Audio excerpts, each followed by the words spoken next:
we have 4 simple rules. Number 1, we don't discuss politics, ever.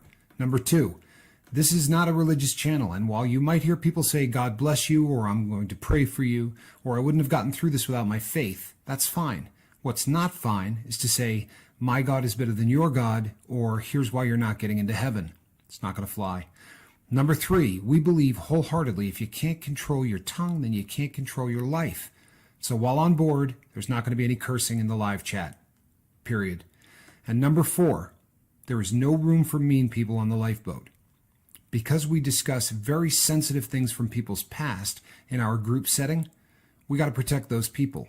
The only way they feel confident and comfortable discussing those things is in an environment that is free of trolls and mean people. So if you're a mean person or you're a troll, we're going to block you for life.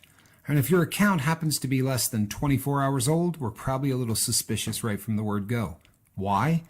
Well, because there are people in this world who enjoy being cruel solely for the sake of being cruel. It's not going to fly here. But if you're here because you're trying to get sober and live your best life, then you might find that the lifeboat is just that, a lifeboat. I'm Captain Tommy Scoville, and we will see you on deck.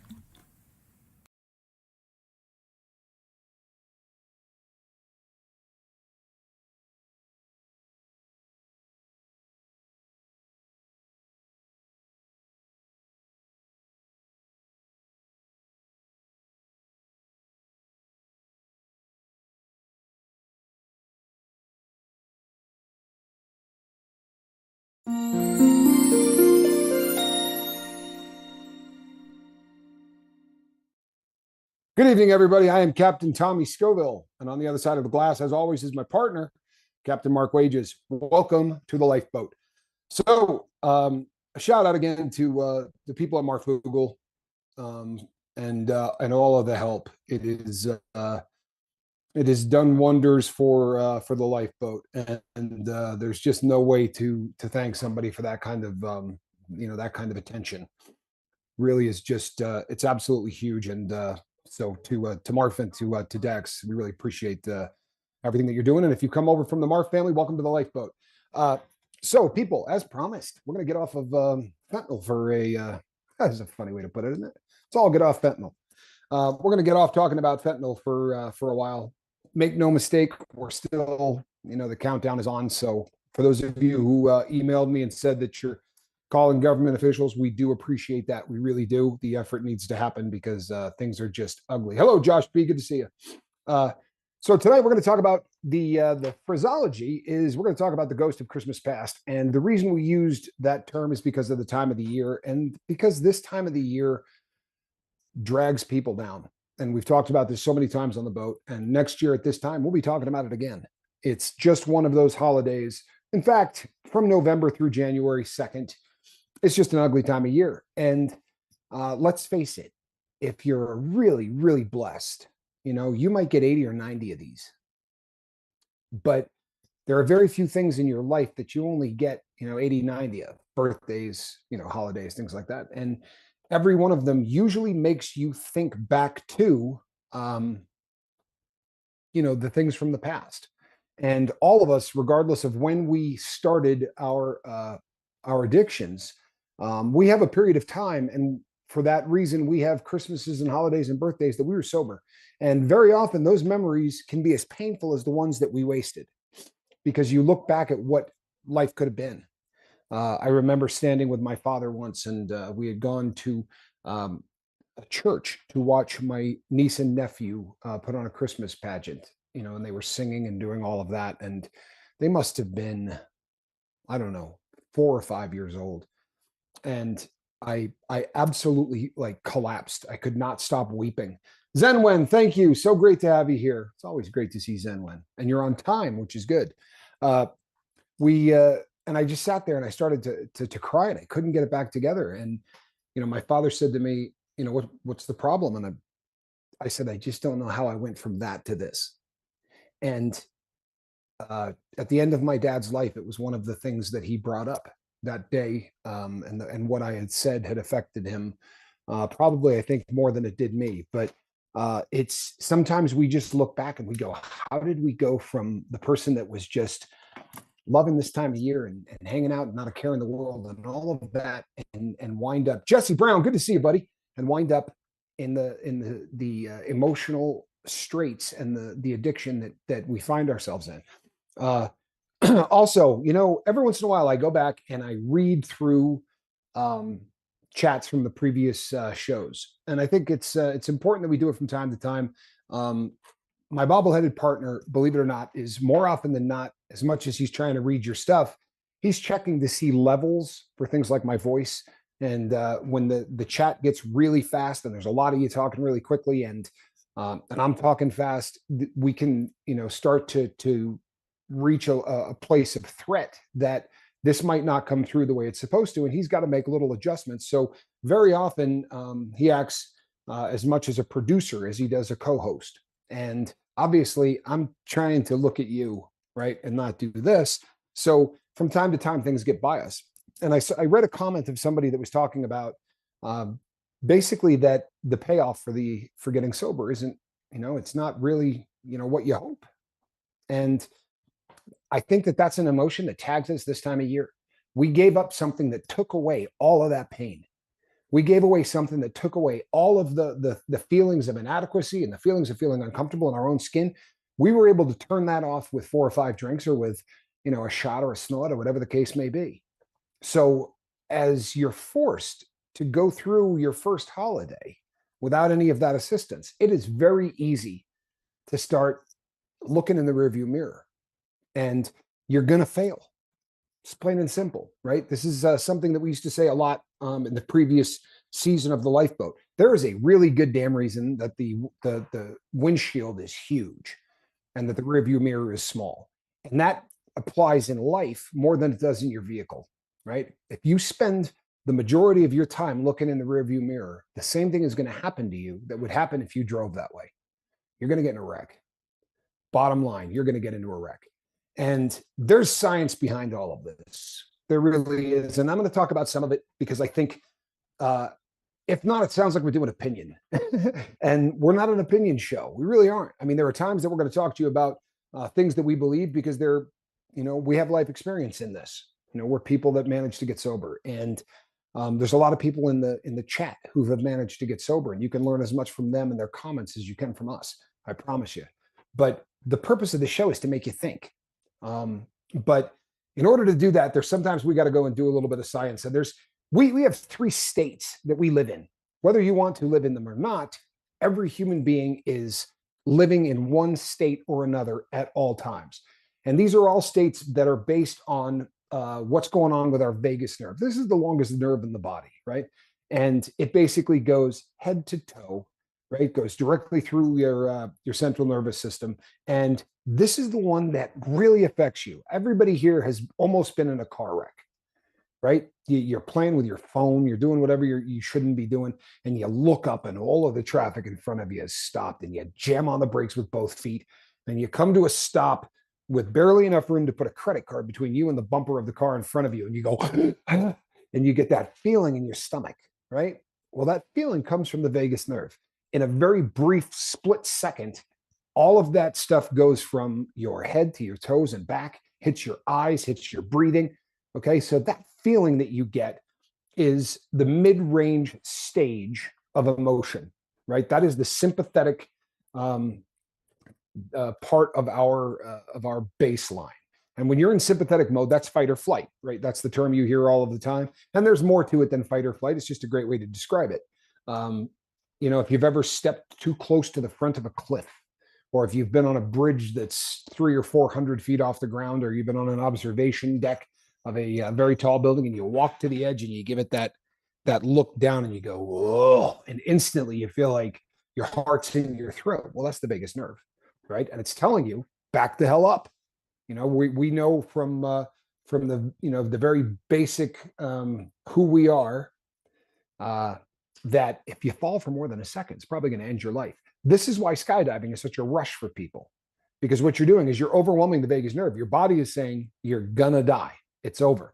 And it releases as much chemical as it feels like it needs to in order to help you cope with the fact that you're about to be dead. and then you don't die. So you get to the ground and all of that chemical is just rushing through your body. And that's the reason that people consistently jump out of perfectly good airplanes. Hold that thought, people, if you don't. Yeah, I'm a failure. Much as I want off any possible addiction, the pain gets me. If you don't know, here's the info. I am a bilateral below knee amputee who just got a hip replacement, and I need pills. It's making me really afraid of tomorrow. So I guess I should go. If you go, I'm going to be very, very unhappy. Um, but if I repair a bit, I'll ask to come back. No, you don't. Let me explain to you the lifeboat, because obviously, Sharon, you don't know the lifeboat.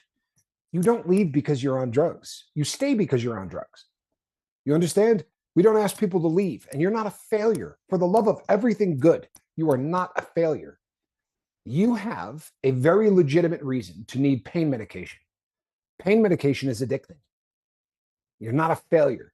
You're a human being who had two legs lopped off below the knee. That does not make you a failure. And honestly, if I sound a little angry, it's because one of the worst things that you can do on this planet is utter the phrase that you just uttered. Let me explain something to you. You are not a failure. And I hope you are still here. Please, God, I hope you're still here. You're not a failure. You're not. I spent 30 years with all of my limbs perfectly intact doing heroin. And I'm not a failure, right? My partner was addicted to pain medication and it almost destroyed his life. He's not a failure. You understand that society makes you believe you are. Society tells you that if by some chance you have allowed any chemical to get a hold of you, well, then you're a failure. Well, that's horse crap. Plain and simple. That's horse crap. In fact, that's such horse crap that that's the reason there's a lifeboat. That's the reason we call this the lifeboat. See, we're all in the same boat, right? But we're not failures. If you get knocked down 7 times and you get up 8, you're a success. If you get knocked down 2,000 times and you get up 2,001 times, you're not a failure. So the act of getting knocked down is not what makes you a failure. Staying down is what makes you a failure. And the fact that you've come here because you feel like you would really like to get under control. Pain is completely legitimate. And there are some things that we can do that can help you get under control with the pain. Truthfully, there are some things that can be done. And I'm not going to dedicate a show to it because you're going to agree with me right now. And you're going to tell the whole boat that you're going to reach out to me at either Captain Tommy Scoville at gmail.com or at sober, SOBER, at myyahoo.com. And you're going to send me some contact information and we're going to talk. But this does not make you a failure. For the love of everything good, you are not a failure. You're someone who has experienced, something horrendously traumatic. To throw onto that a hip replacement under the best of circumstances. A hip replacement is a surgery that is debilitating. It is painful. People really, really struggle through that without being a double amputee. So we can't have that. We can't have you saying that. And for the love of God, do not leave. If you're listening right now, people, and you think that maybe you ought to leave because you're on drugs, I'm going to say this again because we've said it a bunch. That's like going to a cancer ward, right? That's like going to see an oncologist who says, well, we can't help you. You have cancer, right? Get out. We can't have sick people here, right? It's pretty stupid, isn't it? Yep. Well, it's the exact same principle. The purpose of the lifeboat is to teach you you're not a loser, right? The purpose of the lifeboat is to make you realize you're not a failure and that there's nothing wrong with you. This isn't a character defect. It's a brain defect. Right? Yep. What makes us addicts is a brain defect, not a character defect. We have a verifiable, absolutely no BS disease. It can be tested. It has symptoms, right? These are things that absolutely are facts. They're not even debatable anymore. Sadly, they were for years, and they were debatable for so long that people came to believe this. And the number of people who don't seek help because they're just a failure or a loser, right? The number of people that it's killing in our country are in the ballpark of about 300 people a day. Sadly, pain medication, very oftentimes you're not given enough of it. If you're legitimately in pain, and obviously you are, you're very rarely given enough to get you through an entire month period of time. And there are people listening to me, and I could look out and see the names who know what I'm talking about. So for that reason, very often they have to go to the street to get the stopgap to take care of 5 days that their prescription ran out, or to take care of 8 or 9 days that the prescription ran out, because doctors are not going to give you more pain medication. You're going to get a 30-day supply, and that's all you're going to get. You're not a failure. You're not a loser. You're somebody with a medical condition, and you have, on top of that, very serious other medical conditions. So please stick around. Yes, Hang out until the end of the boat, and then reach out to us. But don't leave. Let me. And if you're listening, go ahead, Mark. Oh no, I thought you were sorry. I'm done. Sorry, I thought you No, were go ahead. done. Yeah. That's a big thing you have to get your mind across, is the fact that you actually needed that stuff. Okay, and a lot of people like myself, I didn't even know I had any kind of addiction leanings until I was on that medication already. So it snuck up on me. Now, I'm not sure if that was your case or not, but a lot of times that's what happens with people with health issues. They don't know they're having these issues. They don't know they'll even have a drug issue until they get hurt. And yes, you need that medication if you're going through stuff like that, guys. It's for that reason. That's what the medication was there for to begin with. It's just within our brains, our things fire different, and it, unfortunately for us, we have to try to combat that. And it is a fine line to walk when you're going through surgeries, when you're going through all that stuff. I've been through 33 surgeries myself. So I mean, I understand what you're going through, and not necessarily with an amputee, but it's still a lot. And it's, yeah, kind of crazy. So just know that you're not alone. That's one of the biggest things people think that they are. They sit there and they get alone in their mind because they don't want to say it out loud. Say it out loud here. We understand. Right. We're not going to judge you. We want you here. So please stay. The other thing, people, that, and this comes up so often, the number of people on the boat that have gone through traumatic things and have caused pain. Mark makes a really good point. Here's one of the things that happens. You begin to take pain medication because you need pain medication. And then what happens is your brain finds out that you dig it.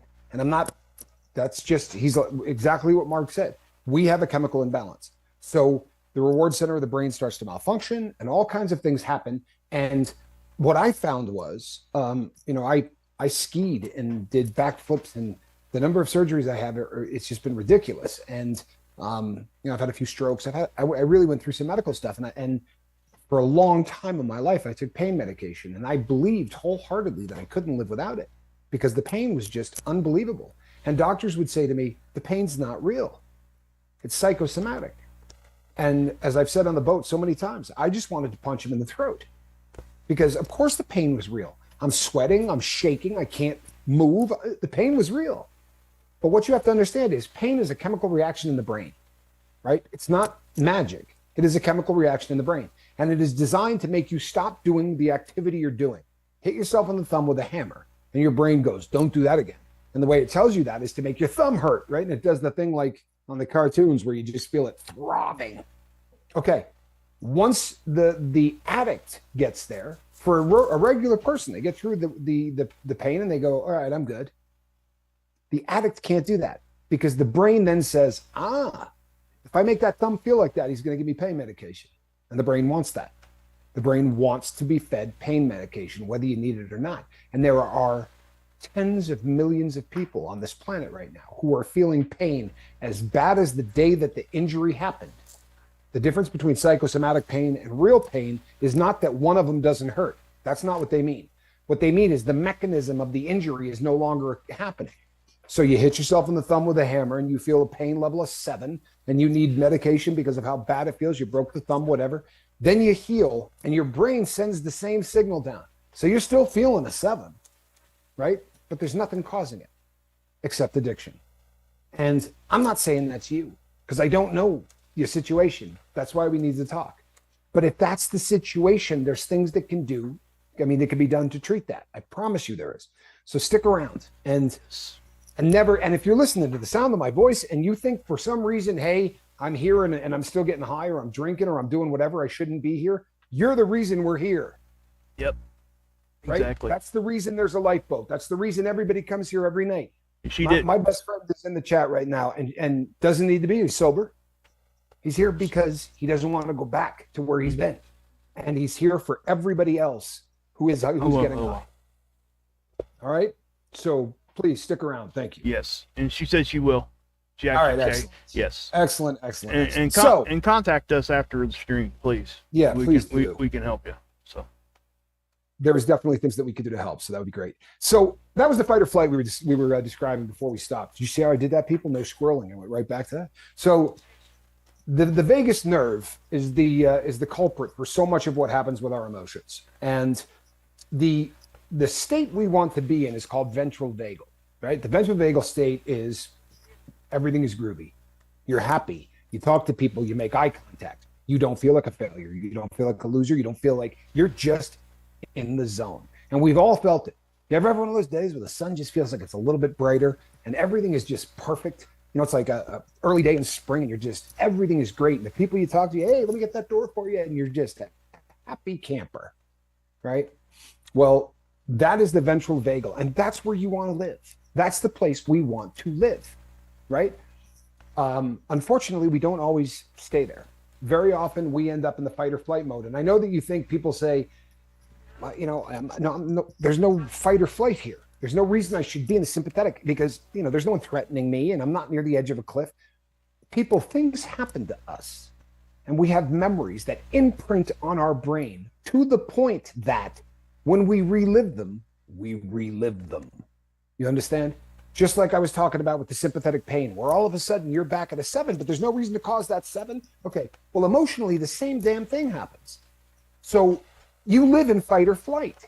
You could spend 4 months in fight or flight, right? You're in the sympathetic and you're just unhappy and you go, how can that happen? You have a guy that says something to you and you think, you know what? He is so out of line. I should have punched that dude in the head. I can't believe he had the nerve to say that to me, but you didn't punch him in the head. You walked away. Yep. Right? Probably the right thing to do. You're going to live at that moment that you walked away for the next 5 months.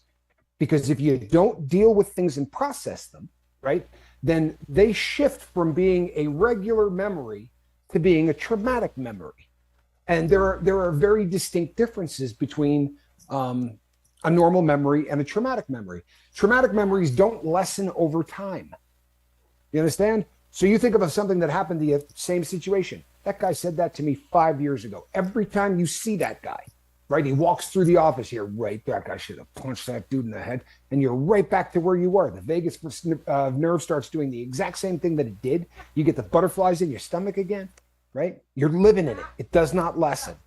The second thing is they're more sensory than other memories. And by that, I mean they're less memory than flashback. You ever have a memory and it's so strong you can remember what it smelled like in that room? You know what I mean? You were in a car wreck and you can remember the dust that was flying through the car after you rolled it, or whatever the case may be. It's a sensory overload. It's not a memory. It's a flashback, right? Those are traumatic memories. Those aren't normal memories. Normal memories, that doesn't happen with. We think, that was fun, or, ooh, that sucked. But you have to understand that memories are designed to protect us. That's really what they're there for.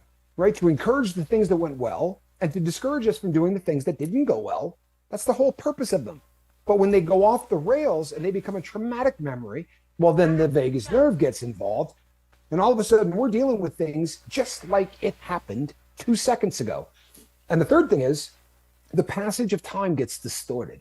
You ever have a memory and you start talking to somebody about it, and it could be a car wreck or whatever, and you go, right, so I came around the corner by that bridge. Right. And then there's that hard turn, like right after the bridge. And the person you're talking to is going, there's no hard turn right after the bridge. It's like 4 miles of straightaway.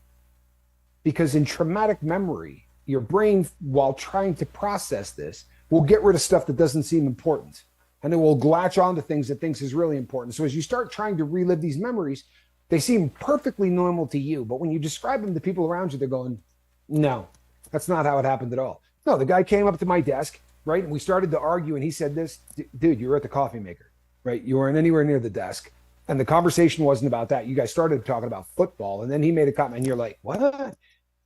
Because when a memory becomes traumatic, it fragments to beat hell. Right. And it all of a sudden it simply doesn't make sense anymore. So that's when you're living in that fight or flight. Right. The final of the big three would be dorsal vagal. You all know what a dorsal fin is, right? The dorsal fin would be on the back, right? It's the right. Okay.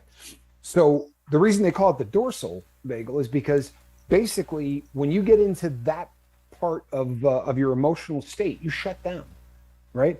All of a sudden, it's like the turtle effect. Start to arch your back a little bit. Everything sort of rolls in. You see people pull their knees up to their chests, right?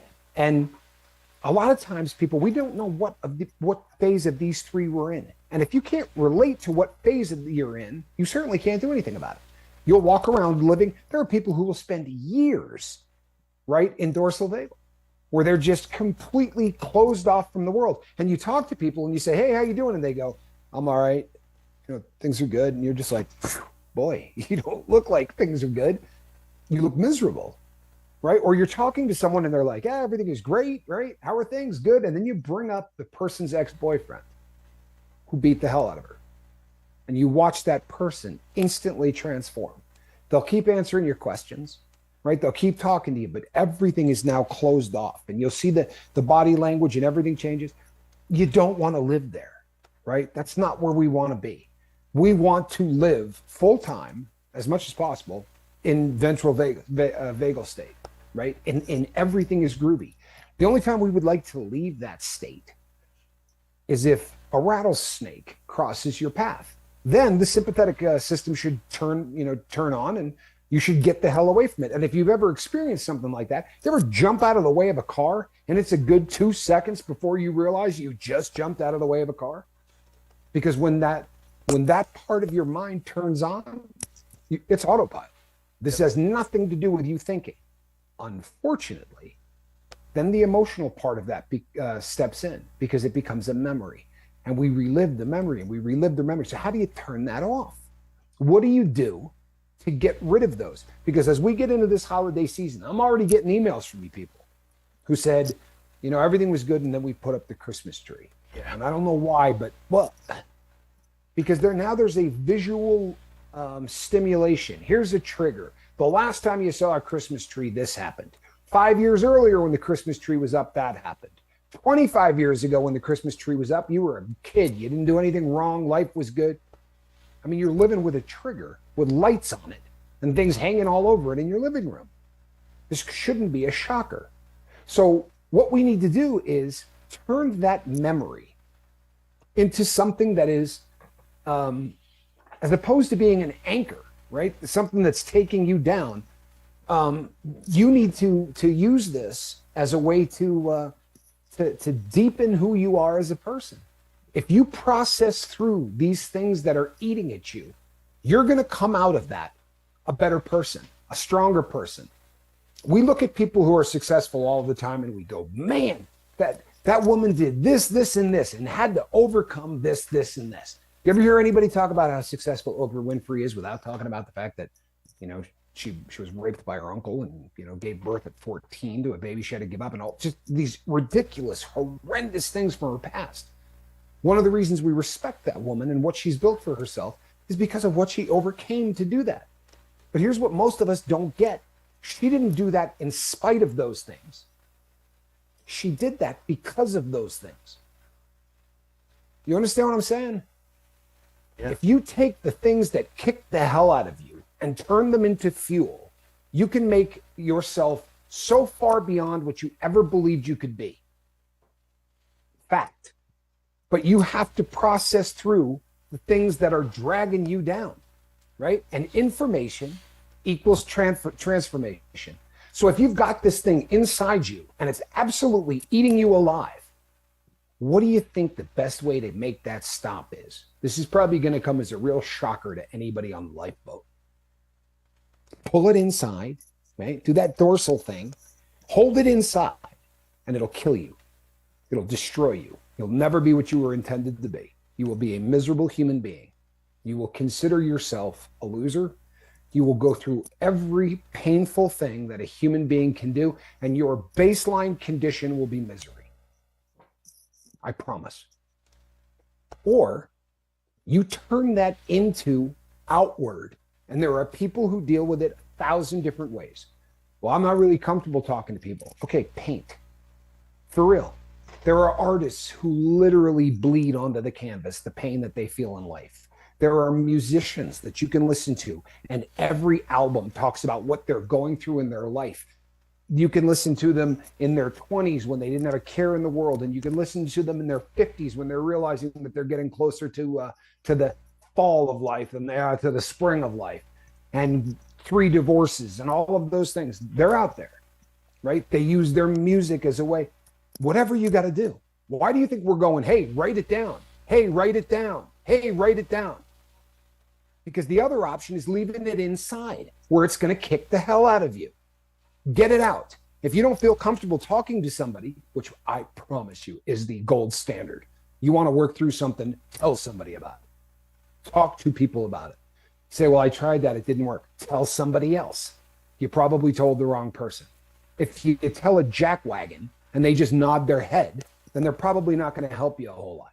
But if you tell somebody who's been in the same boat and they can say, oh, I know what you're going through. Just having somebody understand that you're in pain and why you're in pain makes a mountain of difference. But if you keep this inside, it's going to destroy you and it's going to eat you. That's just it. There's no other way around it. So how does this work?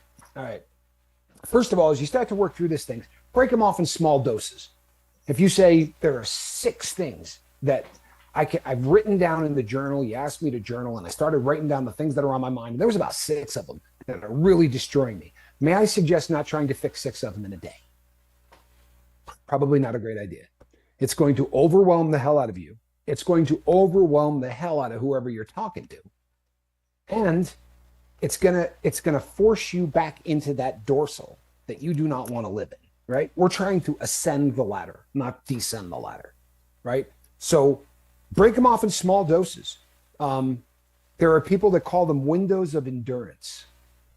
If you start talking to somebody, if you're talking to me, or you're talking to my bobbleheaded partner, or you're talking to somebody on the boat, and you get to a point where, as opposed to feeling better about this, it's really starting, your blood is starting to really pump, and you really feel like you're right back there, just say to the person you're talking to, you know what, can we do this again tomorrow? Honestly, can we do it again tomorrow? Then go write down in your journal everything you're feeling. Do an info dump and get all of that out of the frontal lobe, because your emotions are going to have to go to the frontal lobe in order to get down onto a piece of paper. You understand what I'm saying? Don't leave it parked here. That's what's killing you right now.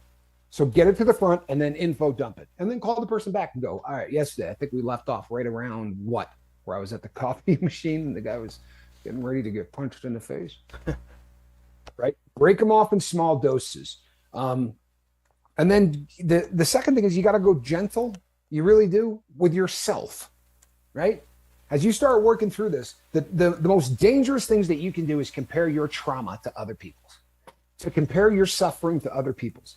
You know what, man, Oprah got raped. Look what she's made of herself. I'm a loser. Yeah, you are. If you're going that route and you're going to compare yourself to other people, you have no clue. You have no clue what they went through. What your job is to know what you went through. Your job is to cope with what you have to cope with. Don't compare yourself to other people. Don't judge yourself on how well you're coping. Just keep moving forward, right? Winston Churchill had a great quote. He said, if you're going through hell, keep going, right? If you feel like you're in hell, don't stop. It's probably not the place you want to camp. If you really feel like you're going through hell, keep going. Work your way through it. The third thing you need is support. If you think you're going to work through these things alone, don't bother. Seriously. Just get used to that hunched shoulder feeling. Get used to not making eye contact with people, and get used to every Christmas and every holiday sucking for the rest of your time on this planet. I promise, because this is really when it's going to well up. It's going to be around Christmas for everybody. And if you're out there and you say, well, I don't celebrate Christmas, it doesn't matter. Everybody around you is happy. I don't care whether you celebrate Christmas or not. There are fun, things going on, and everybody's smiling and they're rushing around. And it's just one of those things that remind you if you're not happy. It sort of hammers it home, whether you celebrate the holiday or not, right? Spring sucks. Yep. Because all of a sudden the flowers start to bloom and you look out and you go, I used to think those were beautiful. Now I don't care. right? That's what happens. You lose your zest for life. So you need support. The third thing you need is somebody that's going to walk you through this process, right? Ideally, somebody that's been there and done that. That goes a long damn way, right? That goes a long damn way. We're all in the same boat. You understand? That's why we call it the lifeboat. You with me, Mark? Yeah, yeah. I just we got Chuck on Makes the sense. line. I'm letting Chuck in the room here. Whenever you want to bring him in, we can. I'll tell you what, give me 30 seconds. Okay. Because the only other two things I'm going to recommend is this. Take breaks. You got 6 things you need to work through. Don't do them 6 days in a row. Work through the first one. Info dump all that stuff down onto paper, right? It might take 3 days of night and morning info dumping. You wake up in the morning and your brain doesn't make any sense and everything feels jumbled. Do you know why? Because you're processing through all the crap that you were trying to deal with while you were sleeping. Info dump it. Get a piece of paper, write down whatever's on your mind. It doesn't even have to make sense. It can be sentence fragments. It doesn't matter, right? But take breaks. If you knock out one really traumatic thing, take a week, right? The following Monday, start back with the support group that you got doing it again. You know, if it took you 25 years to have 6 traumatic things that were killing you, you have my permission to take 6 weeks to fix it, right? Or 12 weeks to fix it. But take breaks so you're not beating yourself up too much. And then make the implicit, right? Make the implicit explicit. You got something that was so traumatic you can't talk about it? Color, draw, journal, do whatever. But take one of those things where you say, man, you wouldn't understand. It's too much. I can't even describe it. Freaking describe it. And if you can't, then do yoga, right? Work out. And while you're running your 7th mile and all of that adrenaline and all of those endorphins are pumping through your body, start thinking about what you were going through. Start working through it in any way you can, but you need to take and make the implicit explicit. Because if you do, you'll get through this. Chuck, how are you? He's having problems getting in here now. So Well, happens to the best of yeah, us. it's fine. No, I just wanted to make sure. Yeah.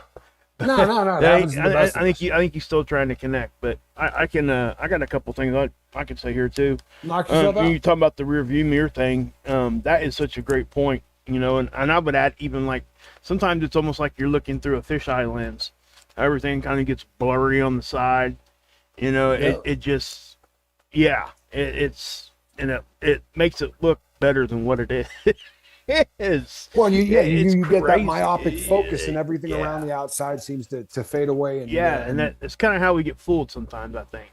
And that's, you know, and that's the other thing too, guys. I used to carry a lot of guilt because of I thought that I was smart enough not to become a drug addict until I figured out that it had nothing to do with how smart I was.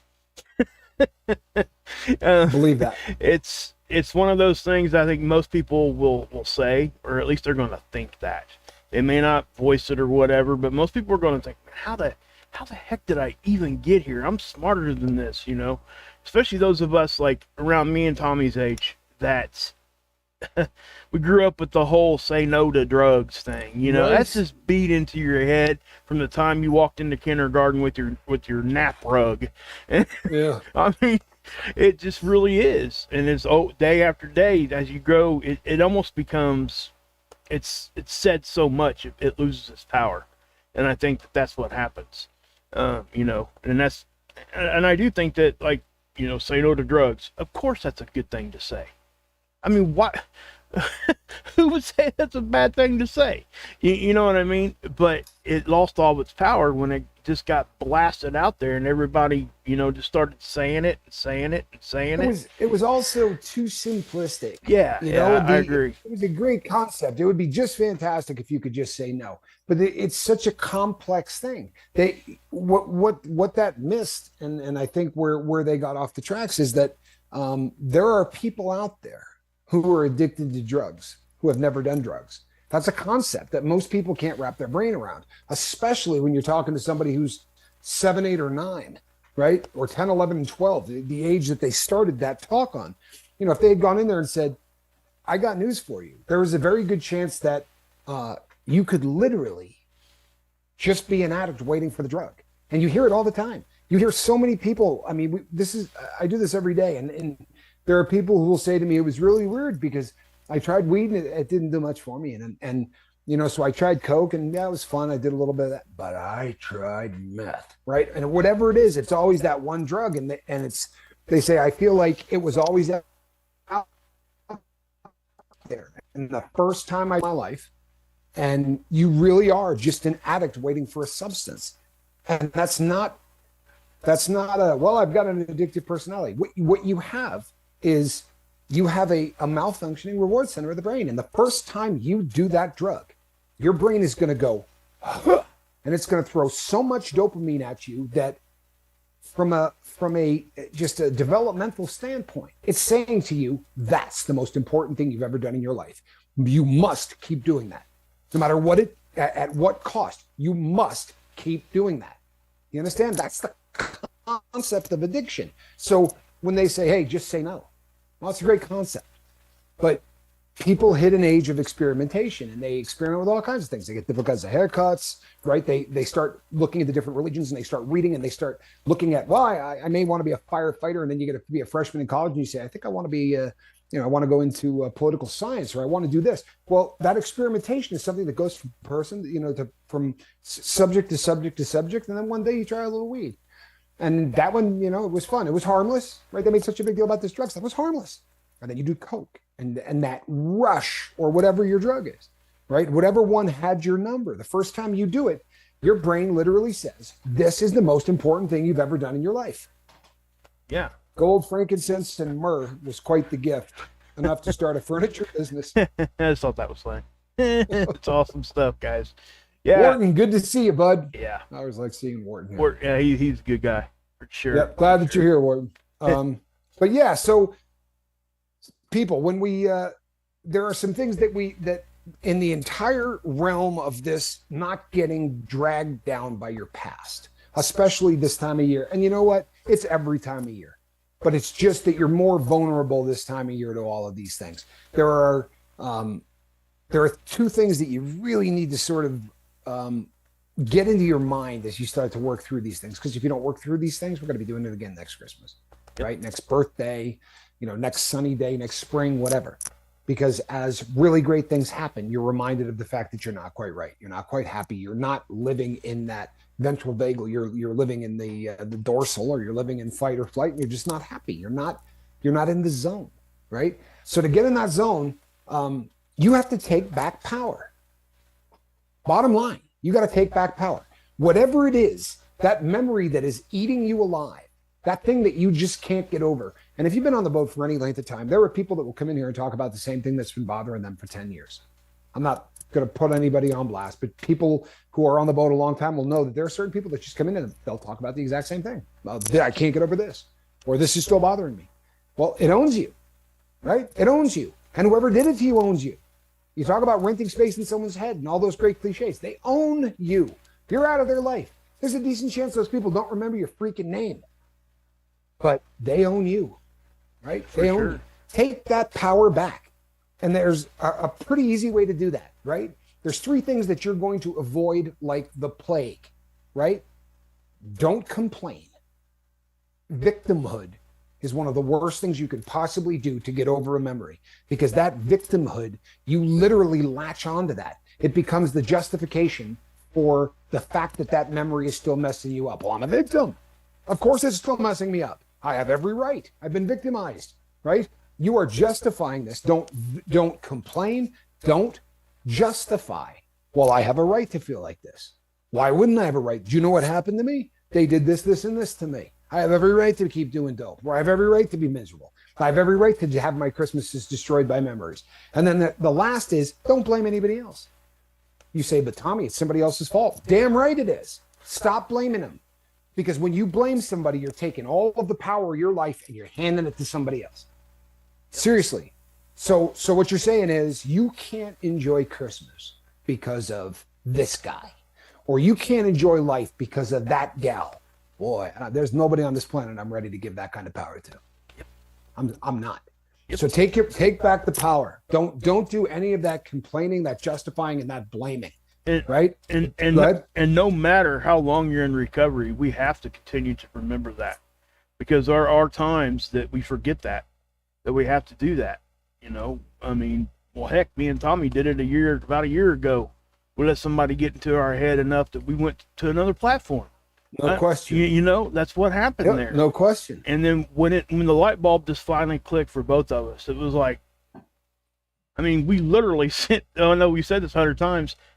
Our two texts passed each other in cyberspace at the same time, talking about coming back to this platform. So it is one of those things, guys, that you can't like.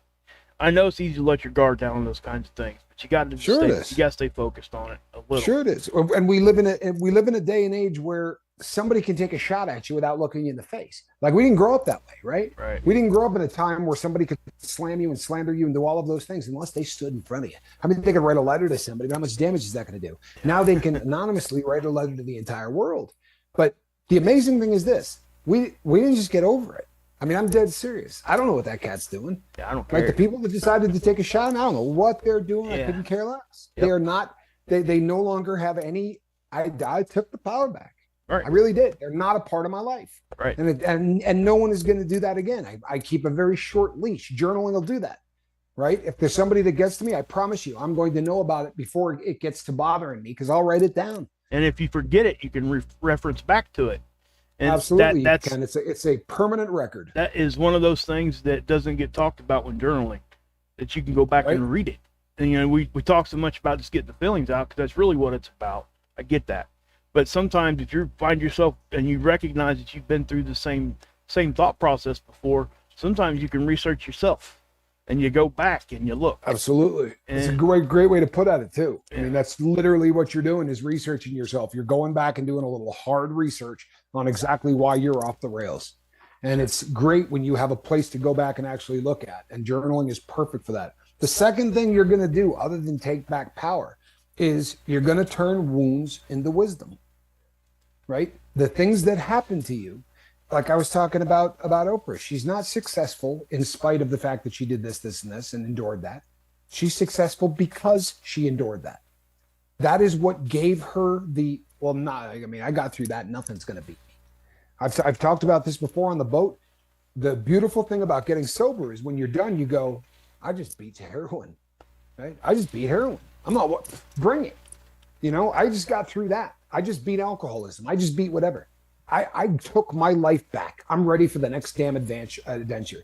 And if that's me starting the business, or if it's me starting a family, or me branching out and, you know, getting a girlfriend, or whatever it is in your life that seems like it is outside the realm of possibility, it's outside the realm of possibility because right now your wounds ain't bringing any wisdom.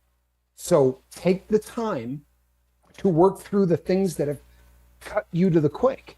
And what'll happen is you will be a stronger version of you. You will be a better version of you, and you will park yourself in that in the ventral vagal stage where you are approachable, you're sociable, you're happy, things don't bother you. And then the last thing you're going to do is you're going to deepen the groove, which just sounds damn cool anyway. But you're going to deepen the groove.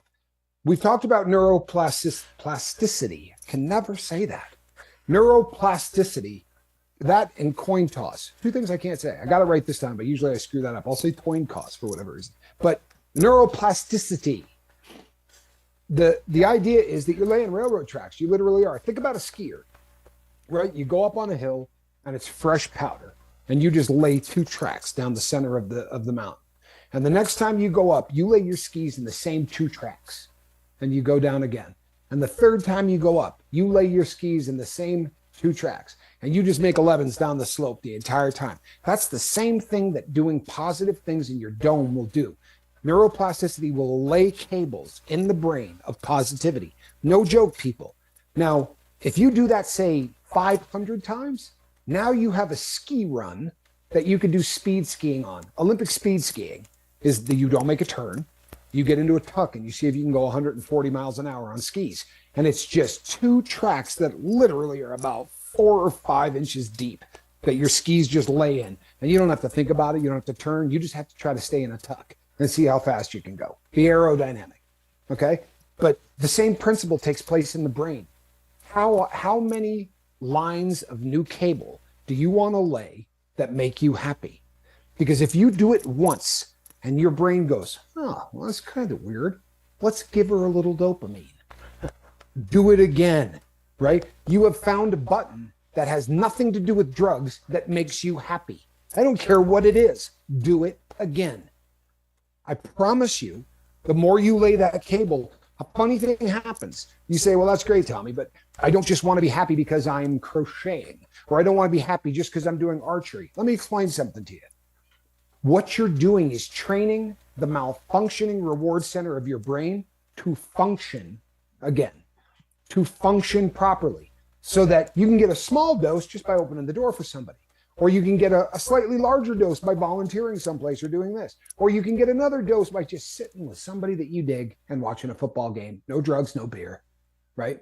Or whatever, spending time. I have a friend that calls me on Saturdays, and I swear to you, I get a dopamine blast from every time we talk on the telephone, right? That's it. That's the reward center of my brain working.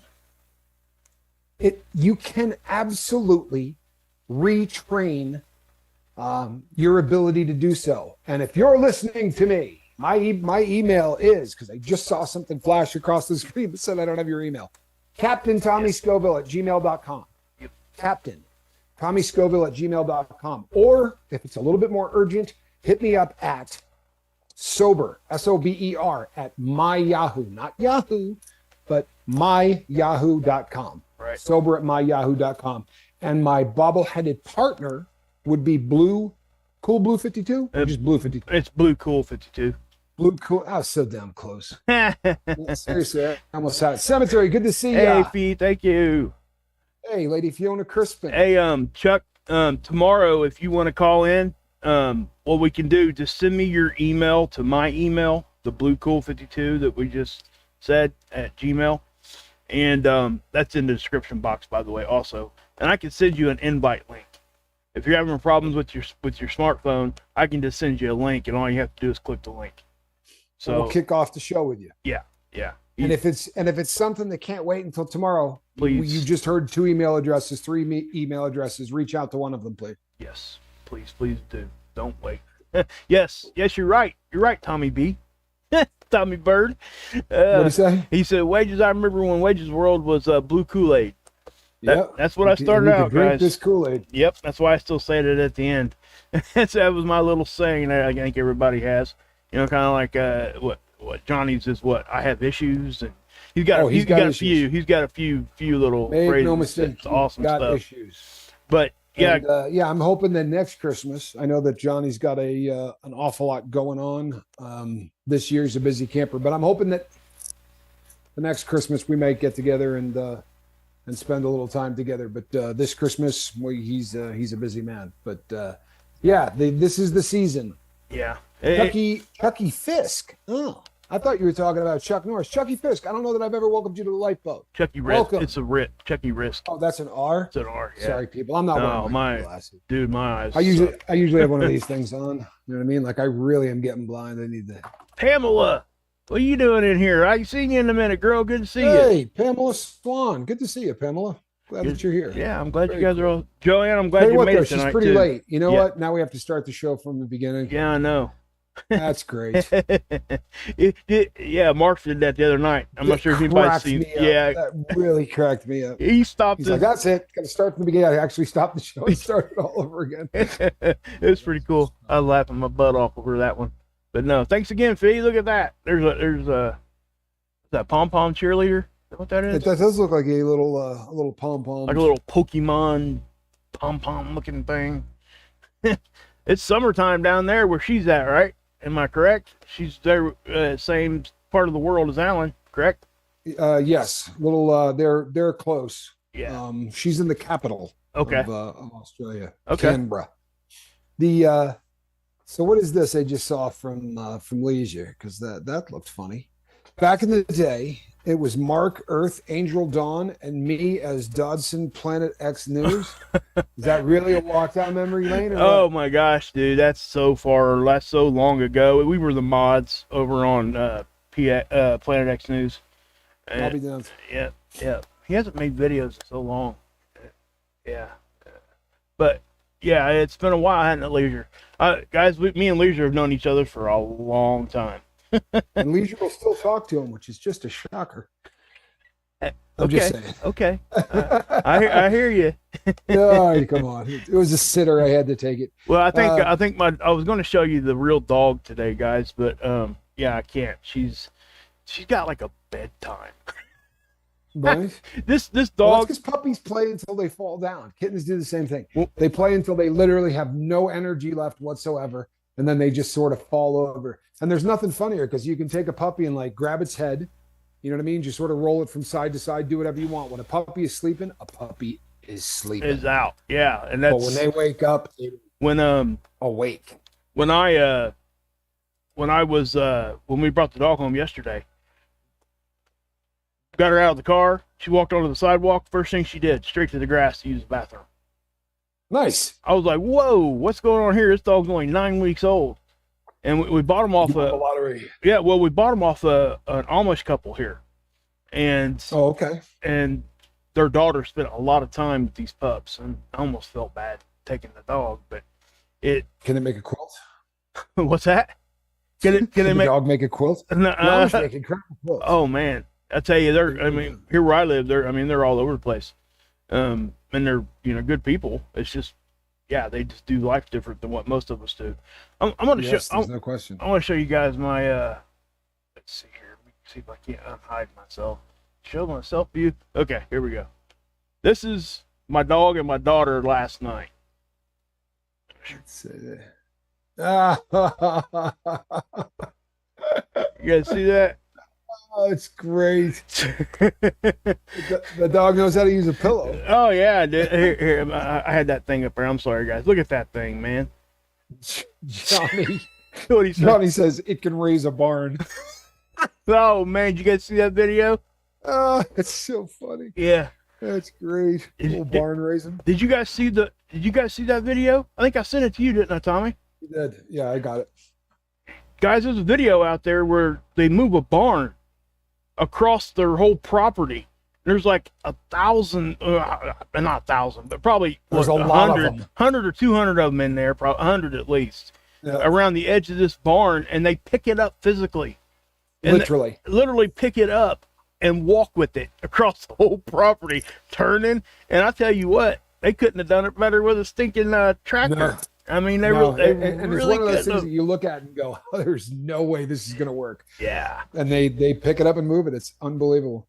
Scooby the Budding Queen. I have 2 cats and 3 turtles with my boyfriend.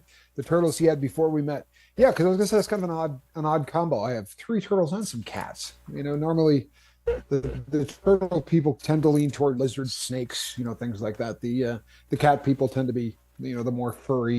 Yep. But and I Scooby the Budding Queen. Yeah. Please send me a. No, I think I got it actually. So yeah, I'm sorry. I got it right before we went live. I was waiting on an email from Scooby, but I got it right before we went live, so I'll be reaching out. And sorry about last night, guys. At the end of the show, I honestly don't even know what happened. I think I hit the end broadcast right at the end. They didn't miss anything, except for you raising Squirrel up. Oh no, there was no cat. Yeah, so they're asking wow. they're asking for 2 times tonight. That's been in We're the gonna chat. we'll double up. We'll double up Squirrel. How's that? Sounds all right, good. people. We will be back tomorrow night. I want to thank all of you for tuning in. This is a time of year where there's a lot of stuff going on, and numbers drop a lot, and you guys are so faithful about being here. It really means a lot to us. And I want to thank all of you. I said last night, man, if there's ever been a video that you should blast out, we got blasted out. Yep. You people sent out that video to a lot of different places, and we got a lot of new subscribers off of it. And the crew grows, and we also got a lot of views, which is great. Tommy Bird says, I am not a cat person, but I did miss the cat in the basket last night. But there are cats, and then there is a cat in the basket. Right. I am Captain Tommy Scoville, and on the other side of the glass, Captain Mark Wages. and that is a cat in the basket. Now, hold on. We'll turn her around. All right. And that is a cat in the basket backwards. Say goodnight, Squirrel. No part of it. All right. Good night, everybody. We love you. Thanks, Squirrel.